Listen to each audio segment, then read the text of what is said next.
I'd like to share with you from Luke chapter 2, verses 7 to 14.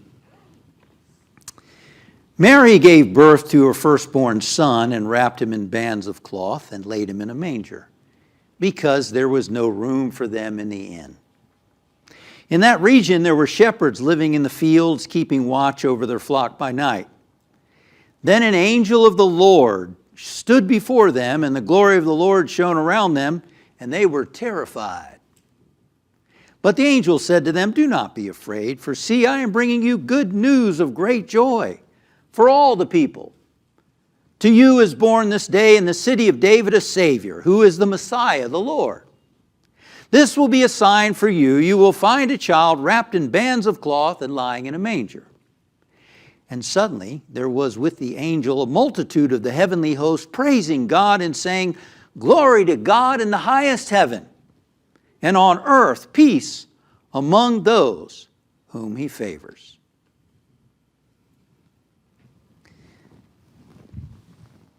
There are many signs and wonders in this Christmas story. Angels appearing, shepherds, and all different manner of exciting things happening.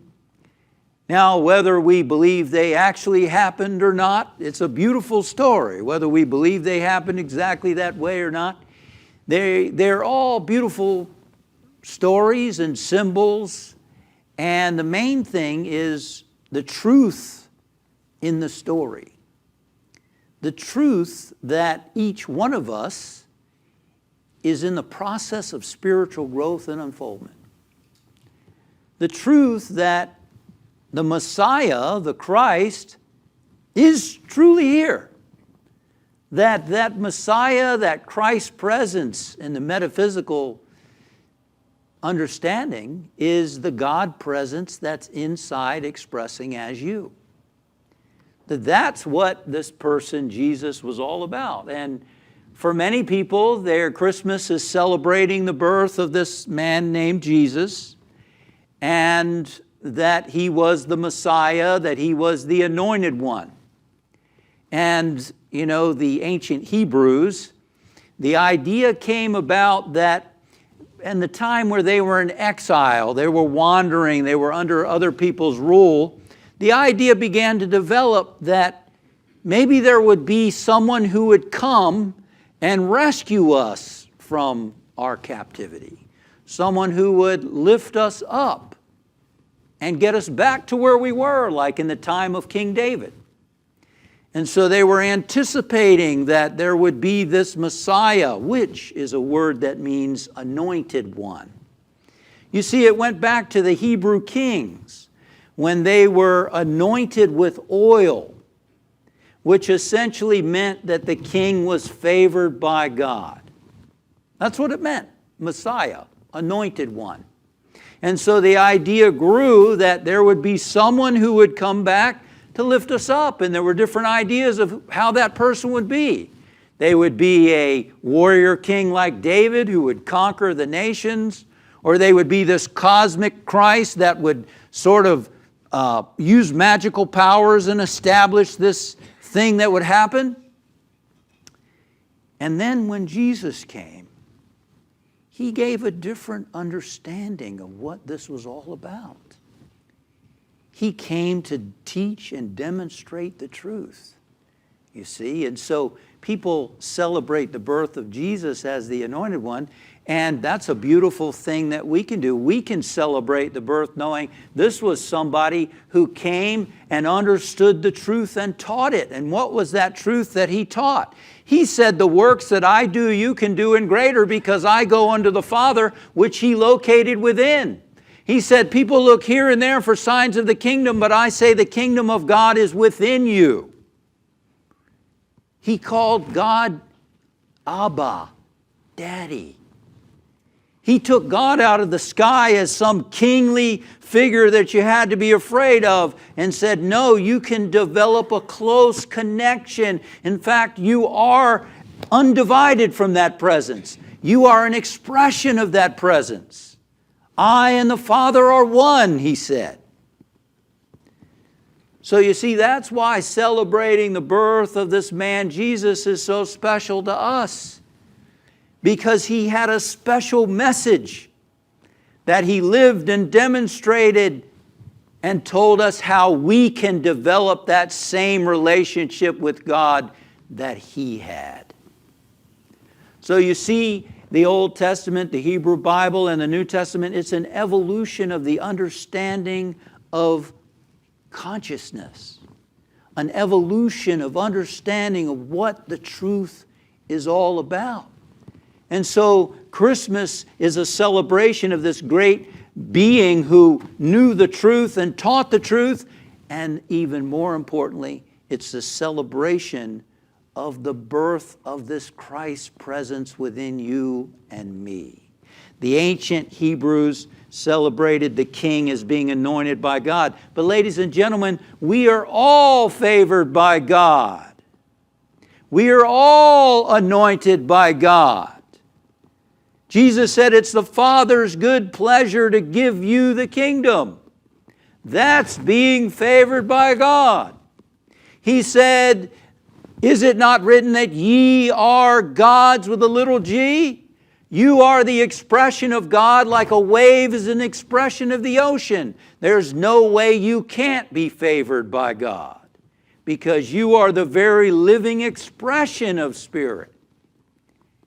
It's not about God doing something special for us. She's already done it. The key is for you and I to wake up to what she has already done. Not only did God incarnate Him or herself as Jesus over 2,000 years ago, Spirit is incarnating itself as you and me every day, every moment. This is the birth of the Christ. The birth of the Christ takes place as you and I understand and accept that truth. It's not something that we wait for to happen. It's something that we choose to do every moment of every day. Christ is being born in us as we become aware. That's it. That's it, as we become aware. You are anointed. You are God expressing as you. What does that mean? That means that you in there. You know you're in there, right? How many of you know you're in there? Of course I know I'm in there. I can hear you saying, are you in there? Right? But you in there are not your thoughts. You're not your mind. You're not your emotions. You have emotions. You have thoughts. You have a mind. You have a body, but you're not your body. You are the one that's in there that knows I have thoughts. I have a body. I have emotions. But what we're still learning and recognizing is how high you in there really are. You in there are on a very high dimension. You're in a higher dimension than your thoughts. You're in a higher dimension than your emotions. You're in a higher dimension than your physical body. You are awareness. Remember the Old Testament when God spoke to Moses? He said, I am that I am. Another meaning is I am aware that I am aware. How many of you are aware that I'm aware? When the more we can remember the reality and be in that state of consciousness of being aware that I'm aware without getting caught up in the drama of our thoughts, without getting caught up in the drama of our emotions, without getting caught up in the drama of what's going on in the world around us, the more we grow and wake up to the reality that Spirit is hopefully enjoying, Spirit is experiencing herself. She's experiencing the creation through you. God, the Creator, the Spirit, the Presence, is experiencing the universe and the world and creation through you. When we wake up and know it from the point of view of a Jesus the Christ, a Moses, a Krishna, a Buddha, a Lao Tzu, and all the great ones, we begin to realize that the you that's looking out through your eyes is God looking and enjoying and experiencing His creation. This is the birth of the Christ that's taking place in us. It's when we wake up to the reality of who we really are. And when we do that, our very presence is a gift.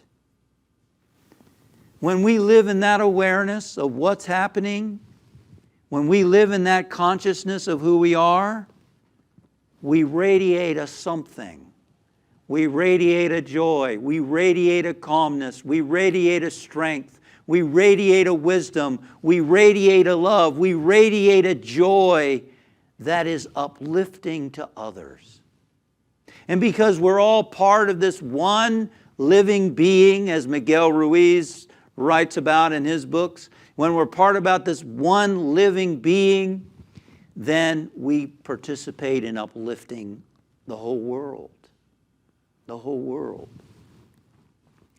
This is the peace on earth, goodwill toward all, that Jesus the Christ was talking about. Wake up to who you are. Realize that you are the light of the world. You are the salt of the earth. And let your light shine. And that's what we're going to do in just a moment as we acknowledge the light that we are and let our light shine. But first, a little bit of music.